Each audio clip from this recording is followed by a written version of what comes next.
Welcome to Ceasefire, where we seek to bridge the divide in American politics. I'm Dasha Burn, Politico White House Bureau Chief, and this week I sat down with President Donald Trump at the White House for a wide-ranging interview for my podcast, The Conversation. Joining me now to dissect the key moments from my 45-minute conversation with President Trump are two political pros from both sides of the aisle. Republican strategist Marc Short, top aide to President Trump in the first administration, as well as former chief of staff to Vice President Mike Pence. And Democratic strategist Adrienne Elrod, who began her career in the Clinton administration and has been a top aide to 4 presidential campaigns, most recently former senior advisor to Vice President Harris's presidential campaign. Welcome to you both. Now, I know you've both done the surrogate game. Today, you're doing the strategist game for me. You're going to peel back the curtain on how your parties are navigating this moment, especially in the context of some of what we just heard from President Trump in my interview. The White House has been making a renewed push on domestic issues, especially the economy. So I want you to take a listen to my conversation with the president about affordability. But I do want to talk about the economy, sir, here at home. And I wonder what grade you would give A plus. A plus. Yeah, A plus, plus, plus, plus, plus. Well, it's interesting because I talked to a supporter of yours. Her name is Melanie from Westmoreland County, PA, and she loves you. She gave you overall an A plus plus grade. But here's what she said about the economy. She said, quote, groceries, utility, insurance, and the basic cost of running small business keep rising faster than wages. She also says that not enough is being done. Mr. President, this is one of your supporters. Okay, good. And I love her because you said I got an A plus on everything, I guess. I don't know. But she's still worried about the economy. But what you have to understand, the word affordability. I inherited a mess. I inherited a total mess. Prices were at an all-time high. When I came in, prices are coming down substantially. Look at energy. You and I discussed before the interview, energy. Energy has come down incredibly. When energy comes down, everything, because it's so much bigger than any other subject, but energy has come down incredibly. Prices are all coming down. It's been 10 months. It's amazing what we've done. If you think of gasoline a gallon, they had it at $4.50, almost $5. You go to some of the states, you had it at $6. We hit 3 states 2 days ago, $1.99 a gallon. When that happens, everything comes down. Now, everything is coming down. With beef, I've just opened that up where beef is going to start coming down. Okay, a lot to dissect there. Marc, I want to start with you. What do you think about this strategy from the president on the issue of affordability? Well, I think it is a primary challenge for Republicans heading into the midterms is that he's right. There was record inflation during the Biden years. There was enormous spending by Democrats, and he inherited much of that. But 12 months later, Americans are looking at what's the relief plan. And I think the president deserves a lot of credit for lowering energy prices. Does he deserve A plus plus plus? He's been very successful in lowering energy prices, but I think that the trade agenda has been an unmitigated disaster. And I think that what you see is that if you were to tell people that your energy prices would be 25% less, and yet you'd still be suffering from high cost inflation, I think that's a big challenge that illustrates how bad the trade agenda is. And so I think that they have their hands full in trying to explain this to the American people unless they change direction on this trade agenda. Adrienne, how does this compare to what President Biden was saying and doing on the economy? Well, a couple of things. Number one, let's also keep in mind that President Biden mitigated a major recession from happening because he inherited COVID. I mean, that was something, he inherited a COVID economy. So the first thing he did when he came into office was pass the American Rescue Plan and make sure that we didn't go into a recession. And yes, we were dealing with inflation, but so were other GDP countries around the world. And it was just the reality of the situation. Now, I will say this. I think something, and I was on President Biden's campaign, I think something that we probably should not have done, or we could have done a better job of doing, is going out there to the American people and saying, no, actually the economy is really, really good. You may not be feeling it, but it's good. We've got record GDP growth. We've got record unemployment. I can name all the stats. We created 15 million jobs under President Biden, 1.5 million of those manufacturing jobs. But if the American people aren't feeling that strong economy, you start to lose credibility with them. And that's exactly what is happening with President Trump right now. He said he largely won the election, Dasha, because he went out there and said, I'm going to lower prices for you. I'm going to make sure that you can afford food. that you can afford to heat your home, that you can afford the everyday bills that middle-class families are facing. And instead, costs largely have gone up. Maybe gas prices have gone down a little bit, but prices have largely gone up. So at the end of the day, it is the phrase that James Carville famously coined, it's the economy, stupid. It's the reason why you're seeing Democrats massively overperforming in some of these special elections. It's the reason why you saw Mikey Sherrill and Abigail Spanberger significantly outperform Republicans in their governor's races.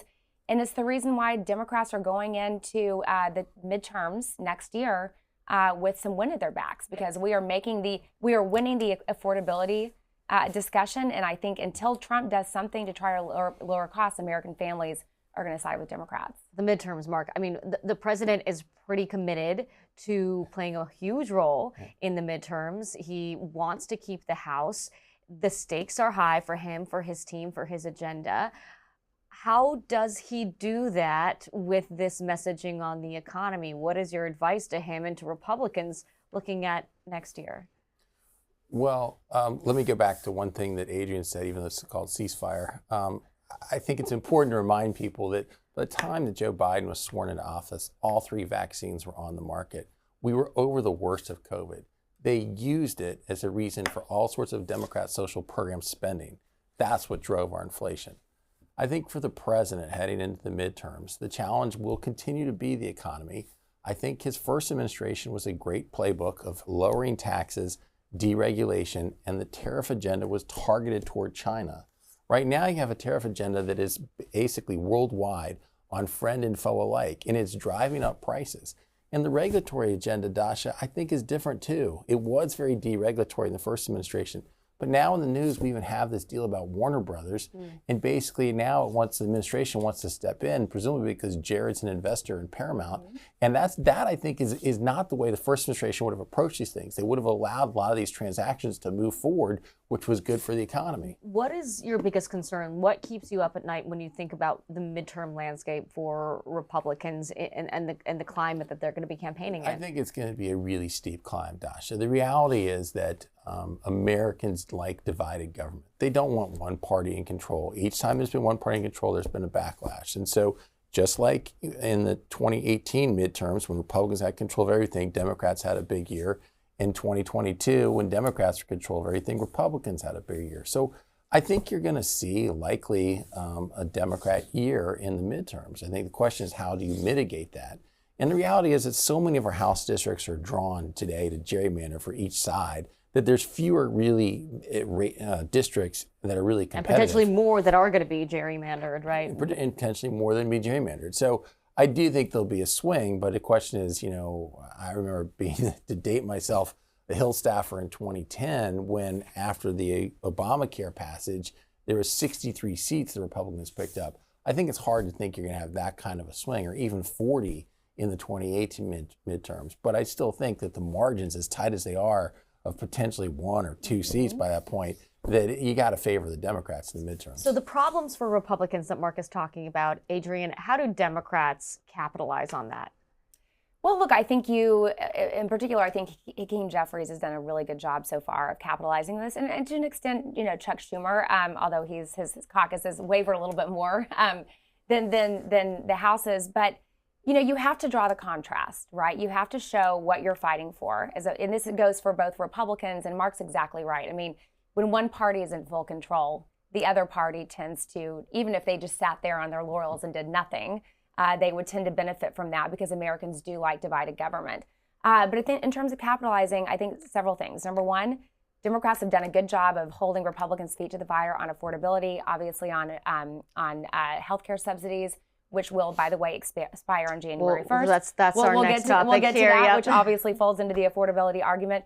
But I think Democrats also have to put forward a forward-looking agenda that talks about what they're actually standing for. And I think one of the challenges that Democrats have right now, and this is for the first time in a long time, is there's not an heir apparent who's going to be the Democratic nominee in 2028. Who's the messenger? Who is the messenger? We have a lot of messengers, but we don't have that one person that everyone's looking to.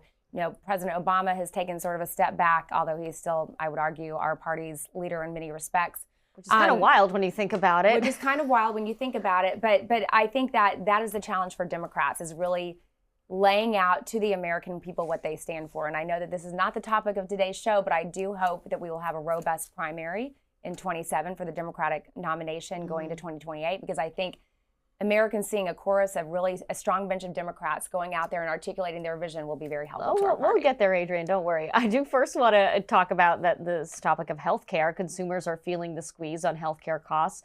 Affordable Care Act subsidies are set to expire in just a few weeks at the end of the month. Many could see their premiums skyrocket if Congress and the White House can't come up with some kind of fix. The president discussed the future of health care with me. Take a listen. 2 weeks, Mr. President, people will see those premiums go up. So will you tell Congress to extend those Obamacare subsidies while you work out another deal? I don't know. I'm going to have to say, I'd like to get better health care. I'd like to have people buy their own health care, get much better health care. And what I want to do, very simple, I want to give the money to the people, not to the insurance companies. So right now people are buying their holiday presents. They're planning Look, don't be dramatic. No. Don't be dramatic. They're planning their budgets for next year, Mr. President. I know. And what I want to do is help them. So will their premiums go up? I'm giving them money. I want to give the money to the people to buy their own health care. That's a good thing, not a bad thing. The Democrats don't want to do that. They want the insurance companies to continue to make a fortune. The Democrats are owned by the insurance companies. They want the insurance companies to get this trillions of dollars. We spent trillions of dollars goes to the insurance companies. I want that money to go to the people and let the people go out and buy their own health care. It works like magic. But you know who doesn't want it? The Democrats, because they're corrupt people, because they're totally owned and bought by the insurance companies. So at this point, most likely premiums will go up and you will find another plan? Your premiums could go down if you did what I want to do. I want to give the money. Ready? I want to give the people better health insurance for less money. The people will get the money and they're going to buy the health insurance that they want. Okay, so we didn't hear him say anything there about pushing for an extension to these subsidies. So I mean, you heard me talk about it there. It does seem like with the way he's discussing it right now, people might expect those premiums to go up while the Republicans try to figure out another plan. Mark, what's happening? Obamacare, otherwise known as the Affordable Care Act, turns out not to be very affordable. The reality is that 15 years later, the prices continue to go up, even though Democrats promised American people they would go down. And when Democrats passed Obamacare, they went to insurance companies and promised them to get their support that they would include subsidies up to 400% of the poverty level. Then, during the Biden years, they added on to that additional subsidy support above 400%. So people making hundreds of thousands of dollars still get subsidies to pay for health insurance. It is a broken system. The challenge for Republicans is we don't have an alternative that we're offering right now. And I think that there's probably support among a lot of Republicans who are fearful in light of the fact that there is an affordability crisis out there to say, we're concerned that our constituents won't have these subsidies. And so I think they'll end up moving forward in some way of passing. And I think it's been well known that the president's pollster has put out a lot of polls showing this is a challenge. And so I think you hear the president say, well, let's instead give it to insurance companies, let's give it to individuals. That doesn't solve the problem. You're just still taking subsidies and redirecting it. I get the insurance companies are not popular, but that's not solving the underlying problem of actually offering free market reforms in our healthcare system. Right. I mean, I guess that's the problem in this immediate moment, right? You heard the president say he has some ideas for an alternative plan, whether you like his plan or not.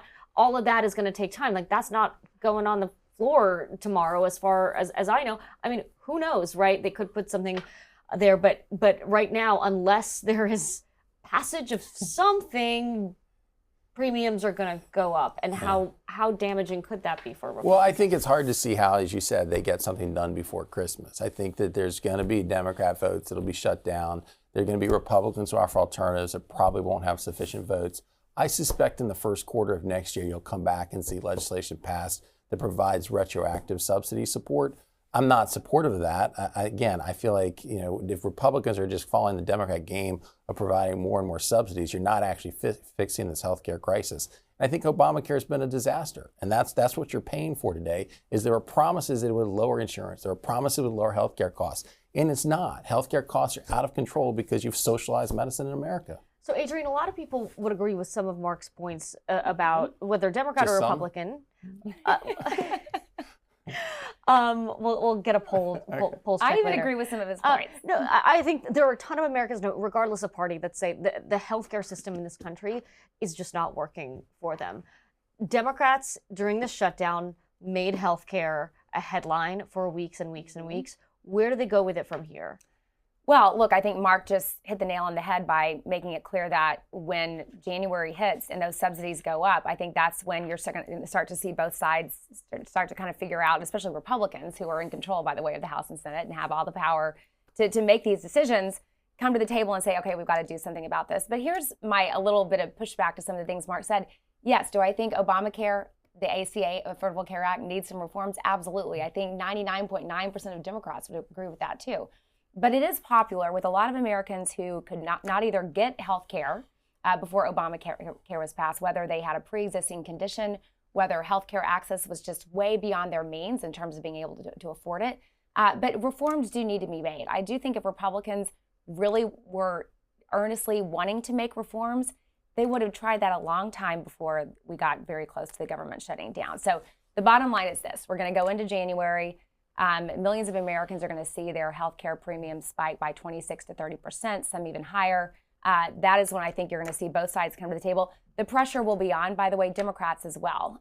It's not just going to be Republicans, even though, again, Republicans have control of the House and of the White House, because the American people are going to say, we want to see Congress, we want to see our government do something about this. We simply cannot afford to pay for I want to hit premiums. Marc's favorite topic, tariffs. There's been a lot of debate about the effectiveness of Trump's tariff plan. The White House has carved out some exemptions on some electronics and food products. I asked the president what else could be under consideration. Watch. Do you consider more carve-outs on other goods that Americans find too expensive? Well, some carve-outs, you mean from tariffs? From tariffs, yeah, like coffee, like bananas. Sure, and I've done that beef. already with coffee. They're very small carve-outs. It's not a big deal. But let me tell you about the real economy. We've got $18 trillion coming into our country. Biden had less than $1 trillion for 4 years, and he was heading south. Our country was falling apart. $18 trillion because of tariffs. $18 trillion is coming into our country. I think because of tariffs and November 5th election, if you want to know the truth. But So would you rule out reducing tariffs on any more goods? on some, and on some I'll increase tariffs. Because you know what happens is because of tariffs, all of the car companies are coming back. You know, we lost 58% of the automobile business. We had a monopoly on the world. We had everything. And because we had presidents that either weren't smart or didn't have business sense or their people didn't do a good job, they could have kept that. We could have kept the chip market. We had 100% of the chip market, Intel, all of these guys. You know, there's a thing. They came in to see me, Intel. They needed something to be done by the government. I said, I'm going to do it, but I think you have to give us 10% of your company. You know what happened? We made $40 billion on that deal. The price went through the roof. The United States, in about 10 minutes, I made $40 billion. Nobody talks about that. So this week, the president also announced a massive $12 billion aid package for farmers impacted by the trade war with China that he says will be funded by tariff revenue. Marc, for people at home that are just kind of confounded by this whole thing, can you explain, like, imposing tariffs, then using that funding to help out farmers suffering from the tariffs? Let's keep in mind that Americans pay the tariffs. The tariffs are collected by Customs and Border Patrol at the border when the product arrives, and the American importer pays that tax. So the notion that foreigners are going to be paying the tariffs is a misnomer. It's not true. Americans pay the vast majority of the tariffs. So what you're doing is you're basically assessing a tax on farmers to import fertilizer and products they use, and then you're paying them back on the back end with those same tax dollars as a bailout for a policy that's not working. So the $12 billion bailout that went to farmers to pay for with the trade agenda is basically the same money they paid to import products into the United States. So it's hard to think of a administration, much less a Republican administration, that has ever had more central planners in their economic department than this one. You were in the first Trump administration. He's talked about tariffs forever. He Like, has. why does he love tariffs so much? He's been very consistent in his support of tariffs. What are the and few things that protectionist he trade has laws. been so consistent Absolutely. on? Yeah. But again, in the first administration, the tariffs, there was some on steel and aluminum, but predominantly they were targeted toward China and helped get the world aligned and to isolate China. The second administration has opposed tariffs on Japan and Korea, who are some of our best trading partners, who would basically, if we had stronger relations with them, would put more pressure on China. Right now, you're sending many of our former trading partners into the hands of China because they can get better trade deals right now with China. So the first administration did have some tariffs, you're right, Dasha, but it was very targeted. Yeah. What this is doing is across the board. And again, you wouldn't need a bailout for farmers. America has a great agricultural exporting, but you've basically cut that off. And so now you're having to bail out farmers for the very policies that you've imposed upon them. You know, Adrienne, I've talked to Democrats and Republicans in Congress that feel that Congress should have more authority over the president's authority on tariffs, that they should curb his tariff power somehow. How would you advise Democrats to tackle this issue, either in policy or messaging? What should they be doing here? Well, first of all, I would literally have them watch what Marc just said, because he explained why this tariff policy is so ineffective and why it is ultimately driving up the cost for consumers, which means it's going back under the umbrella of affordability. But I think something that Marc said that I think members of Congress, Democrats should continue to make, and I think governors, mayor, anybody who's representing a constituency who is impacted by this, is the fact that we are going after some of our top, not just trading allies, but our top allies that we have formed alliances with since America became America, and we are attacking them, and we are imposing these arcane tariff trade policies on them. What are they doing? They're not kowtowing to Trump. They're actually going to China and saying, let's make a deal. So it's actually going to have a net, and it is having a net negative benefit on the American or deficit on the American consumer. It's insensible. It's like he came in, just started like making up things or saying things that enacting trade policies or tariff policies that didn't have a lot of substance or thought behind them. And it's now coming home to roost for a lot of American consumers because it's not lowering costs. If anything, it's raising costs. There is a Supreme Court case about this, and there's a world in which the Supreme Court decides to overturn some of these tariffs. Marc, I'm curious, are there any Republicans you talk to who are like secretly hoping that the Supreme Court does put the kibosh on this? Of course. I think Republicans traditionally have been more pro-trade. I mean, traditionally, it's been more the Democrats that have been consumed by the labor unions and had a protectionist trade policy. But it's upside down right now. And so, yeah, Republicans see that. But unfortunately, Dasha, they're not willing to say it publicly. They don't want to go against this administration. I mean, Article 1, Section 8 is perfectly clear in the Constitution that this responsibility belongs to the legislative branch. It belongs to the legislative branch. There's really no confusion if you were to read that. And so I suspect the president will lose on this, particularly because he's using an arcane law from the 1970s that doesn't even mention tariffs in IEEPA legislation.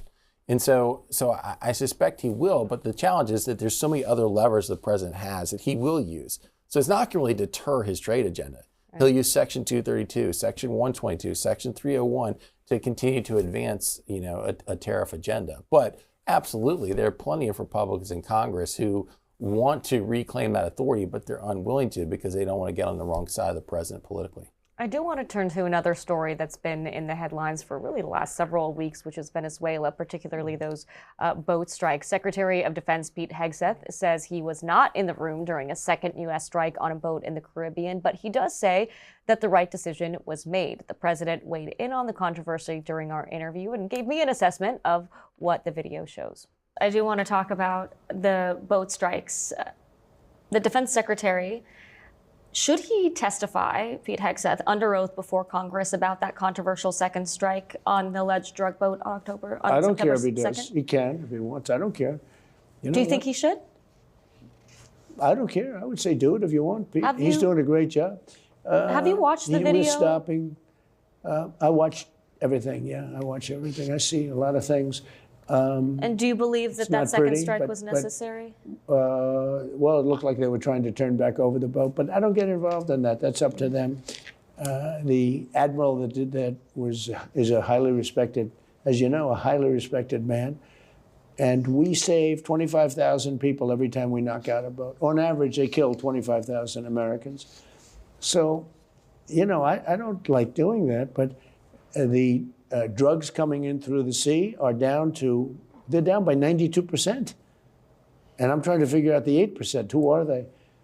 Nobody wants to drive boats to America loaded up with drugs anymore. Well, I do want to ask, and we're going to hit them on land very soon, too. Almost all the illicit fentanyl in the United States is actually produced in Mexico using precursor chemicals from China, according to the DEA. And Venezuela isn't a significant source or transit country for fentanyl. It barely appears on the DEA's trafficking assessments. Yeah. Well, they do send lots of drugs. Those boats come in largely from Venezuela, so I would say that's a significant. And you can see the drugs. You can see these bags all over the boat. I mean, just bags and bags. So if it's about drugs, bags. Would you consider? But let me tell you what they do. They send really, really bad people into our country, and they've done it better than anybody else. They emptied their prisons into our country, and these prisons are seriously tough. All of their prisons have been emptied into the United States of America. Murderers, 11,888 So is murderers. this about making sure Maduro sees justice then? 11,888 murderers were entered into our country. And Stupid Joe took all those people, and now we're getting them out. We're finding them. We found a lot of them, and we're getting them out, or we're putting them in jail. Some are so dangerous and so bad that we don't want to put them back to their country because they'll find a way to get back in. But these are stone cold murderers. But every time we knock out a boat, we save 25,000 American lives. So would you consider doing something similar with Mexico and Colombia that are even more responsible for fentanyl trafficking into the U.S.? Sure, I would. So, Marc, what is the balance here for the president in terms of foreign policy and domestic politics? Because there are a lot of folks in his own base that are not thrilled with the action he's taking in Venezuela. Well, look, I think as commander-in-chief, he has a responsibility to protect our shores. I think for a lot of Americans, they think he's doing a great job in securing the border. I think that there's a lot of American communities that have been ravaged by the importation of illegal drugs. And so I think there's probably a lot of support for these programs. Having said that, I do think he should go to Congress and explain this is what our policy is going to be. And I also think they should be transparent about the incident that happened with this boat. And I think that, you know, if they have every reason to defend it and show the video, then so be it. Again, I think Americans should generally be supportive of the policy, but I think we have to be careful that we do set ourselves apart, that the men and women who serve in our armed forces are some of the most remarkable men and women in the world. And we're not like Russia in the way that they invade Ukraine and rape and murder innocent people. And I think it's important the world knows that we're different. And so I think that, look, sometimes there's going to be mistakes that should be explained, but at the same time, I think there's general support for the president's policy here, but they should be transparent about it. I mean, there are two things at issue here. There's the boat strikes and the transparency around that, but then there's also just the fact of what are we doing in Venezuela, and we kind of got to a little bit of that with the president, but I've heard Republicans wondering this, right? And generally, the president campaigned on a policy of America first, not getting involved in foreign wars and foreign entanglements and in regime change. Is this politically dangerous for him? Yeah, I think something I also heard, Dasha, that he just said to you is we'll go to their shores too, which I think is a little he said we're going to hit him on land very soon. We're going to hit him on land very soon. I mean, that should be set off alarm bells to a lot of the American people. I mean, does that mean we're going to war with Venezuela? What do you think about what does that mean? I think sometimes the president uses language as a warning sign, and I think what they were trying to do is they want Maduro to leave voluntarily. And so if they ratchet up the pressure rhetorically, I'd be surprised if we send land troops in. I do think it's a possibility you'll see strikes on unknown drug labs. But in our conversation, he didn't rule it in or out that we would have American troops on the ground. Yeah, but look, I think if a lot of Americans, of course, they want to keep bad drugs out of our country, illegal drugs out of our country. But let's also keep in mind that 90% of fentanyl comes from the southern border, not from Venezuela. I think you made that point earlier. And secondly, I think there are a lot of people, especially people who have served our military, who are looking at that and saying this is not how you use the U.S. military to indiscriminately take down a boat that may or may not have drugs on it. It does not settle well with a lot of the American people. I think Democrats have done a really good job in Congress of really drawing that distinction of, number one, calling for the release of the video. I think the American people should be able to see that video and make this decision for themselves, whether or not this seemed like a lawful thing to do. And number two, a lot of people understand a war crime when they see it. So I think if they want to be transparent, which Trump seems to say that he wants to be, then release the video so everyone can make this decision for themselves. Yeah, I think you have to be careful and not assess that there's a potential war crime here. And I don't think it's really doubt that there were drugs on the boat. So I think the question though is like, if you have non-combatants who are then hanging on to the boat, is it the military's responsibility to eliminate them, or instead what our military has often done is to save those who are, at that point, if they've been disarmed, is to protect them. And I think that's the question that we need to address. At the end of the exchange you just heard there, he said that he would consider doing something similar with the countries I mentioned that actually are more responsible for trafficking drugs into the United States, countries like Mexico and Colombia. Do you think that's realistic? Do you think that was sort of rhetoric to warn those countries, or what do you think he was doing there? I think it's both, Dasha. I think it's rhetoric that he uses to try to get leverage, but at the same time, I think Americans are tired of the amount of fentanyl and other drugs that come into the nation. If we know where their labs are, would they support strikes to take out those labs? I think a lot of Americans would. I want to turn to Ukraine, because a lot of our conversation was about Europe, his impact on the continent, and I think the biggest issue for Europeans and frankly for a lot of Americans right now, given how involved we've been, is Ukraine. I want you to take a listen. The White House has been serving as an intermediary between the sides, helping to draft peace proposals, and I asked President Trump about the future of Ukraine and how long the U.S. will stay engaged. Is it time for Ukraine to hold an election, do you think? Yeah, I think so. It's been a long time. It hasn't been doing particularly well. Yeah, I think it's time. I think it's an important time to hold an election. They're using war not to hold an election, but I would think the Ukrainian people would, should have that choice, and maybe Zelensky would win. I don't know who would win, but they haven't had an election in a long time. They talk about a democracy, but it gets to a point where it's not a democracy anymore. On Sunday, your son, Donald Trump Jr., responded to a reporter's question about whether you will, quote, walk away from Ukraine. And your son said, I think he may. Is that correct? No, it's not correct, but it's not exactly wrong. We have to, they have to play ball if they don't read agreements, potential agreements. It's not easy with Russia because Russia has the upper hand. And they always did. They're much bigger. They're much stronger in that sense. I give Ukraine I give the people of Ukraine and the military of Ukraine tremendous credit for the, bravery and for the fighting and all of that. But, at some point, size will win generally. And this is a massive size. You take a look at the numbers. I mean, the numbers are just crazy. This is not a war that should have happened. This is a war that would have never happened if I were president. It's so sad. Millions of people are dead, many, many soldiers. Last month they lost 27,000 soldiers and some people from missiles being launched into Kiev and other places. But what a sad thing for humanity. This doesn't affect us. Our country is no longer paying any money. It was just Biden gave him $350 billion so stupidly. And, if he wouldn't have given it, maybe something else would have happened. But Putin had no respect for Biden, and he had no respect for Zelensky, didn't like Zelensky. They really hate each other. And part of the problem is they hate each other really a lot, And it's very hard for them to try and make a deal. It's harder than most. I settled 8 wars.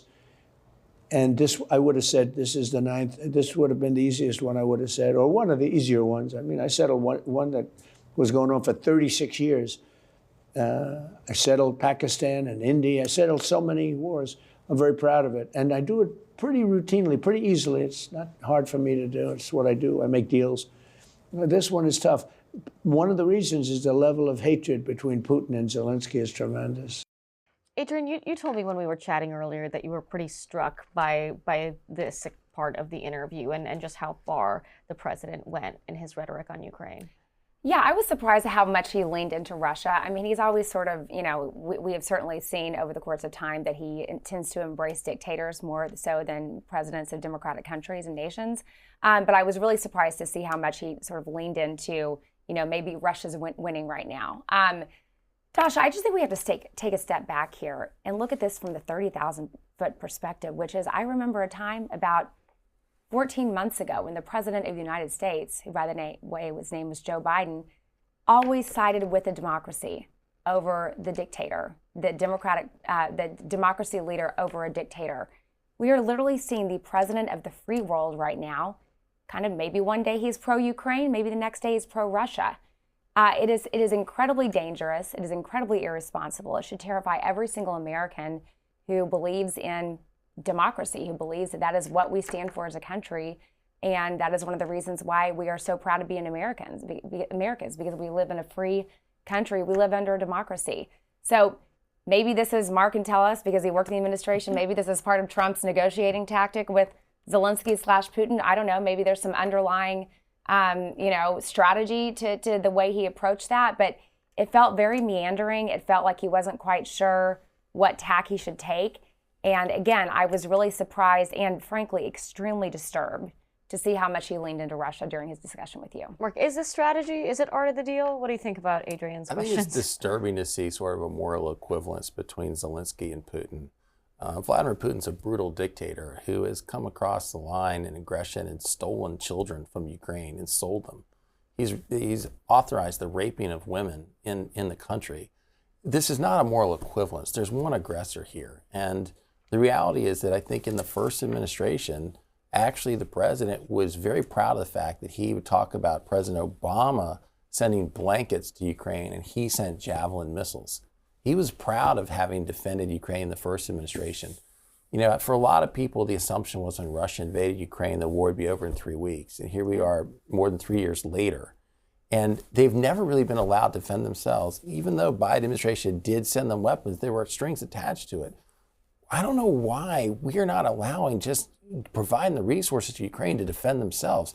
Nobody's talking about sending American troops there. I think that's often used as a red herring as to what, interventionists want. Nobody's recommending that. It's just a matter of why not give them the resources to defend themselves? Because if we allow Putin to get away with this, it's a matter of time before he goes somewhere else.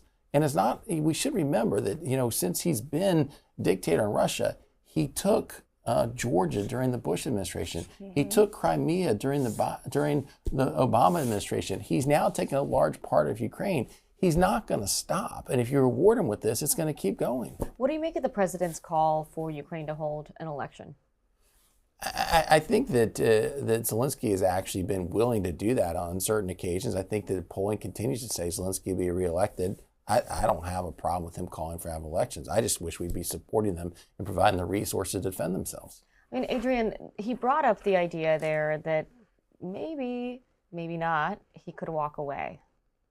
That Zelensky could win the election? The president brought up the idea. Oh. I asked him about what his son Don Jr. said, which is that he might walk away from this altogether. Yeah. He said maybe he will, maybe he won't. Yeah, it was firstly a very strong no, as in my son is not right. And then he kind of meandered around. I mean, again, I cannot begin to even understand where his head is at when it comes to the Ukraine Russian situation. I do think that he thought he would have this settled very quickly, and I think he's mad. Some days he's angrier at Putin. Some days he's angrier at Zelensky that this has not been able to be settled under his watch.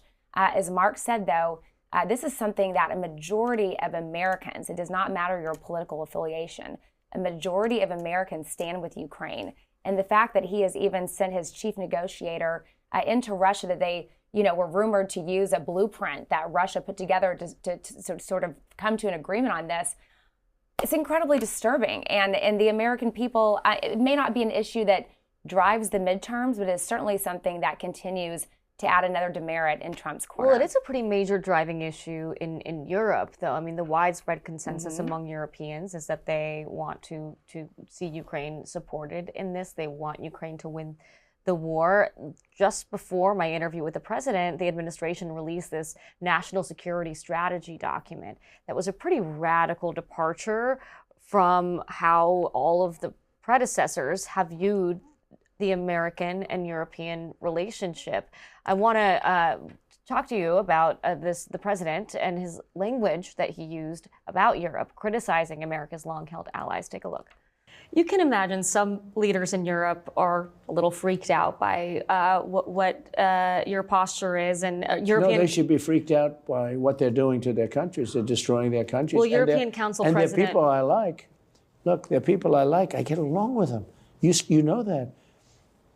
But they can't let this happen. And it gets to a point where you can't really correct it.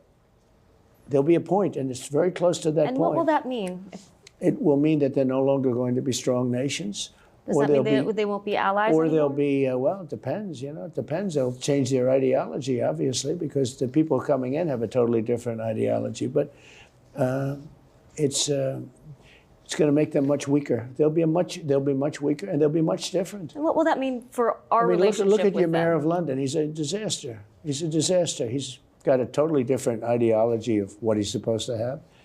And he gets elected because so many people have come in. They vote for him now because, it's like, it's one of those things. But I hate what's happened to London, and I hate what's happened to Paris. I hate when I see it.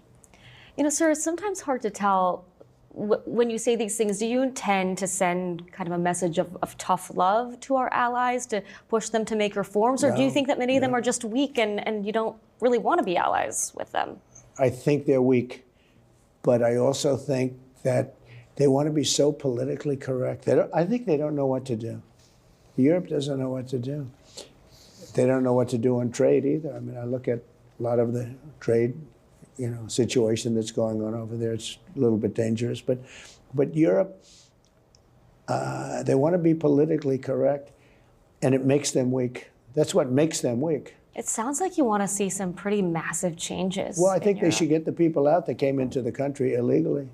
This was such a striking part of the interview for me because I think we've watched the amount of time that the president has spent on foreign policy, the leaders that he's rolled out the red carpet for at the White House. He's been chummy with Keir Starmer, with Mark Rutte, with a lot of the folks from those European countries that he was just criticizing there. So to me, it's just interesting to see this dichotomy between the much friendlier relationships that he has this time around than he did in the first term. At the same time, this is such a stark departure from what U.S.-EU relations have looked like. Mark? Look, Dasha, I actually agree with the president on much of this. I think that much of Europe has gone socialist in their economies. I think their migration policies are creating enormous challenges for them demographically. And so I think the president's right on that. Having said that, I think it's a non sequitur then say, I really think Europe is headed in the wrong direction, so therefore I'm going to side with Putin in overtaking Ukraine. Like that there's different issues. I think you can have, I'm sure I'm not going to find agreement with Adrienne on this, but I can agree with what the president says about Europe. But again, I don't think that means you necessarily embrace Putin's invasion of Ukraine and let him take involvement? I mean, one of the things that he said in the interview is that he would consider endorsing in elections. He's endorsed Viktor Orban. Like he is looking to put his thumb on the scale to make sure that Europe moves in the direction he wants to see. I think in light of some of our trade policies, that's probably not going to be helping candidates he wants to get behind. I mean, I think in the reality, if he's endorsing candidates in Europe, it'll probably work against them. Mm-hmm. That's interesting. Adrienne, what do you think? Yeah, no, I certainly agree with the last point. I think a lot of leaders in Europe would prefer not to have Donald Trump's endorsement. Look, I think this all goes back to something that, not to harken back to the 2024 and, by the way, the 2016 campaigns, both of which I was on for the Democrats, where we said he embraces dictators over the leaders of democratic countries that live under democracies.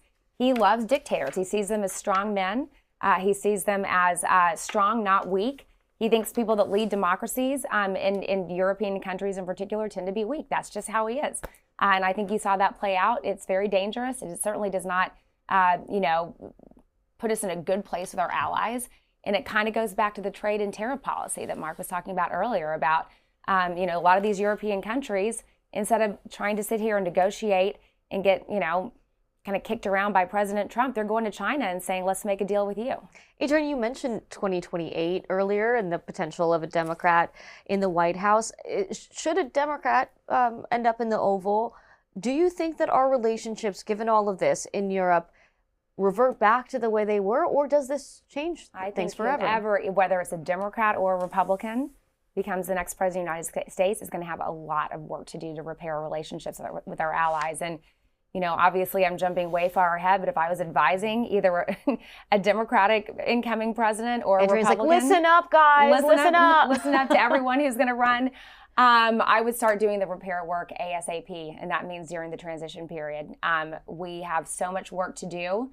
I also think that there are plenty of leaders around the world who are looking at President Trump and saying, he's only going to be there for another 3 years.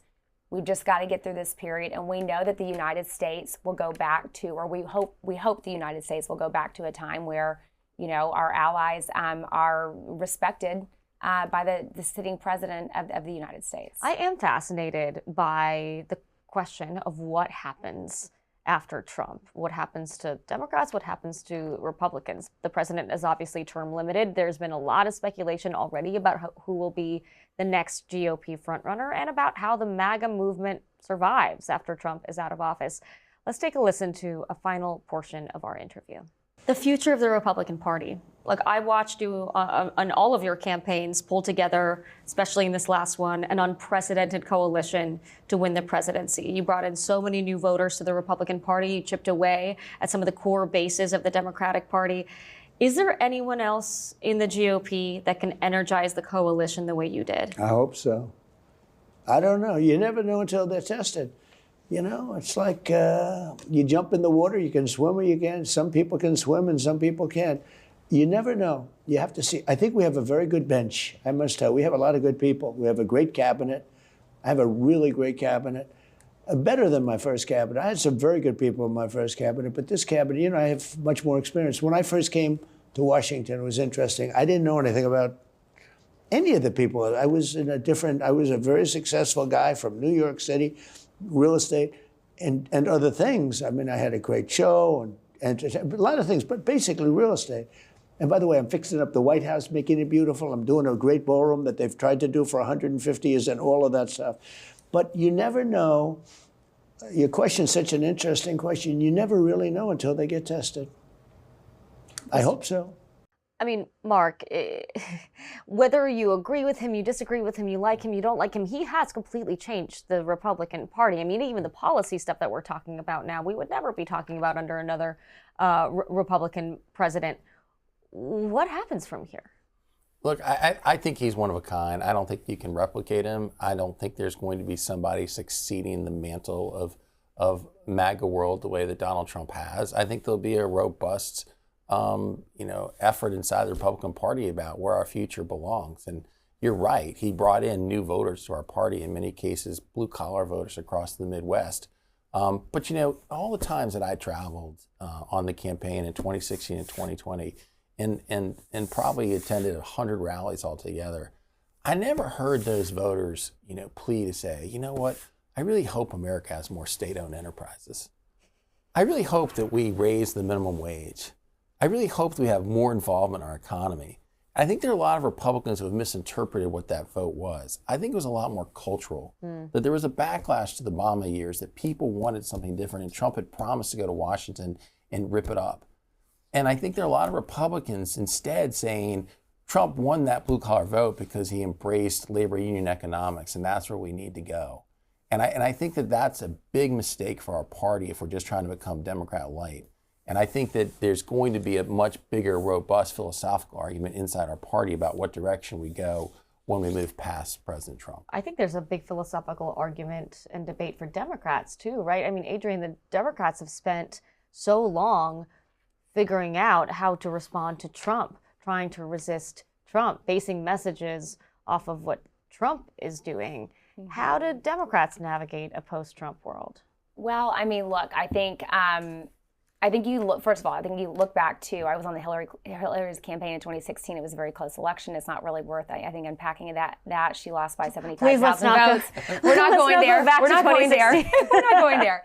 But I do think, I mean, under 8 years of Obama, I think people were looking for a change. And I think that obviously Trump benefited from that. But look, he was certainly able to grow this MAGA coalition into what it is today. Now, the big question is, number one, to Marc's point, who can do that for the Republican Party? Trump is one of a kind. There's no question about that. Number two, how do Democrats seize on that? I think we were given a roadmap just a few weeks ago in the 2025 sort of off-year elections, we call them, the New Jersey's governor's race and Virginia governor's race, and some of the Pennsylvania Supreme Court race and some of the other down ballot races. Democrats overperformed because they really focus on the economy and they focus on affordability. And we brought back some of those voters, at least those races that were on the ballot, which certainly does not portend to be a guarantee for the midterms, but a lot of the voters that we have been losing over time, including younger men and Latino voters, started to come back into our coalition. So time will tell if we're able to keep that consistent. And I think that drawing the contrast on affordability and the economy is step number one. But look, I think, 2020, a lot of swing voters, you know this, Dasha, there's a very small sliver of the electorate that I think I've met probably every single one of them. Exactly. You've interviewed a lot of them too. They wanted consistency. They wanted kind of, seasoned and boring as someone who's just going to come back there and run the country, who had been in the White House before. And that obviously Joe Biden benefited from that. 2028, I think voters want a fighter. Democratic voters, swing voters want a fighter. They want someone who is going to restore civility to our government, but they also want someone who's going to fight. And I think that's where you're going to see a very robust primary play out among Democrats to see who is the person who's going to be the street fighter, but is also going to be able to bring some of those working class voters that we're starting to get back into the fold more consistently. Okay, so I didn't want to jump into your time machine to 2016, but I do want you both to jump into my time machine. I want to turn to this week's C-SPAN flashback, where we dig deep into the video archives to show you a moment in political history. This week marks 25 years since the United States Supreme Court ruled that George W. Bush won the 25 electoral votes for Florida, making him the official winner of the 2000 overtime presidential election against Al Gore. Here's a portion of then Vice President Al Gore's concession speech, followed by then President-elect George W. Bush. Now the U.S. Supreme Court has spoken. Let there be no doubt. While I strongly disagree with the court's decision, I accept it. I accept the finality of this outcome, which will be ratified next Monday in the Electoral College. And tonight, for the sake of our unity as a people and the strength of our democracy, I offer my concession. I personally will be at his disposal, and I call on all Americans. I particularly urge all who stood with us to unite behind our next president. This is America. Just as we fight hard when the stakes are high, we close ranks and come together when the contest is done. And while there will be time enough to debate our continuing differences, now is the time to recognize that that which unites us is greater than that which divides us. Our country has been through a long and trying period, with the outcome of the presidential election not finalized for longer than any of us could ever imagine. We have discussed our differences. Now it is time to find common ground and build consensus to make America a beacon of opportunity in the 21st century. I'm optimistic this can happen. Our future demands it, and our history proves it. I have faith that with God's help, we as a nation will move forward together as one nation, indivisible. Wow, 25 years ago, there was a time when people thought American politics couldn't get crazier than that. Well, look, I probably disagree with Al Gore on most every issue, but I'll always admire his willingness to put country first, to accept the results of the Electoral College, and to accept the results of the court decisions in the benefit of the country and bringing us back together after a divisive election. Adrienne, watching that, what was going through your head? Yeah, a little bit of PTSD. I mean, I long for the days of Bush v. Gore. That was when you did see two people who put their country first, as Mark said. And I also want to give a shout out to Mark's former boss, Vice President Pence, who made it very clear that he would show up at President Biden's swearing in 2021. It was a big unifying moment for the country. And I think, again, we just need to get back to civility. See, this is why we have Ceasefire. It is a sacred place where we can celebrate moments of civility and bipartisanship. Guys, thank you so much for being here. Republican strategist Marc Short and Democratic strategist Adrienne Elrod. Thank you both for joining Ceasefire. Thank you, Dasha. We'll close this week's program with our Ceasefire Moment of the Week, highlighting what's possible when politicians come together as Americans, not just partisans. A bipartisan effort to crack down on foreign scammers targeting Americans moves forward in the House. The bill would create an interagency task force that would aim to shut down overseas scamming syndicates. Here's Indiana Republican Congressman Jefferson Shreve, who sponsored the bill, and Delaware Democratic Congresswoman Sarah McBride, a co-sponsor, talking about why they think the legislation is so important. The FBI reports that Americans lost, as the chairman just noted, roughly $17 billion to scams in 2024, with Indiana being the second most targeted state per capita. This means real-world impacts for everyday Americans, my constituents and my colleagues. Families lose their homes, retirees see their savings vanish overnight, and countless innocent victims are left with little to nothing. My Dismantling Foreign Syndicates Act establishes an interagency task force chaired by our Secretary of State to dismantle and shut down the transnational criminal syndicates perpetuating mass online scam operations. I'm glad to see that Democrats and Republicans can come together to find solutions to problems like this one that all of our constituents share. This bill will improve coordination with our allies around the world, identify and hold these nefarious actors accountable, and establish a framework to assist Americans in recovering their stolen assets. We must ensure that Delawareans and all Americans are not scammed out of their hard-earned living. As a member of the bipartisan Stop Scams Caucus, I believe this bill will improve the lives of my constituents and all Americans. The Dismantle Foreign Scams Syndicates Act passed the House Foreign Affairs Committee and is now advancing to the House floor for a full vote. There is a bipartisan push in the Senate for similar legislation. That's all the time we have for this episode. Join us next time as I sit down with Pennsylvania Democratic Senator John Fetterman and Alabama Republican Senator Katie Britt. Ceasefire is also available as a podcast. Find us in all of the usual places. I'm Dasha Burns, and remember, whether or not you agree, keep talking and keep listening.